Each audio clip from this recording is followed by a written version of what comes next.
আপনি শুনছেন ভূত রেডিও, যেখানে গল্প শেষ হয় কিন্তু ভয় থেকে যায়। হসপিটাল মানুষের জীবন বাঁচানোর জায়গা, কিন্তু কিছু কিছু হসপিটাল মৃতদের ছেড়ে দেয় না।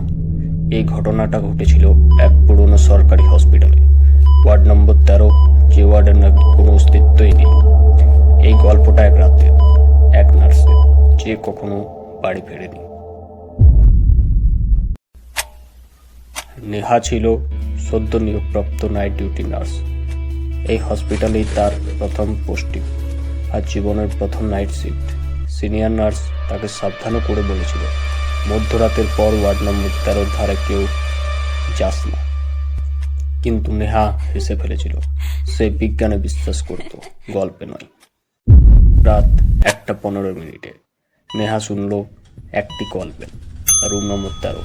কিন্তু হসপিটালের ম্যাপে রুম নম্বর 13 বলে কিছুই নেই।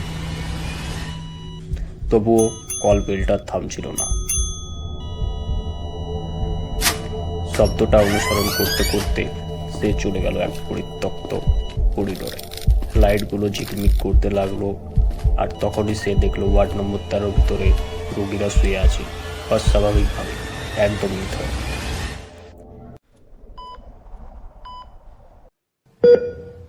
হঠাৎ এক রোগী চোখ খুলে বলল, সিস্টার, তুমি দেরি করে ফেলেছো।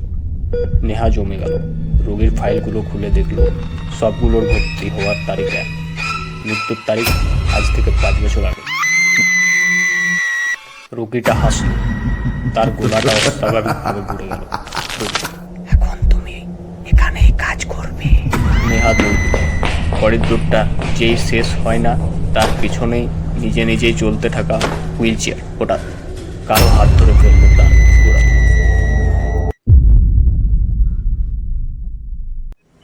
পরদিন সকালে হসপিটালের স্টাফরা পেল নেহার আইডি কার্ড। সেই রাতে একজন নতুন নার্স ভর্তি হয়েছিল।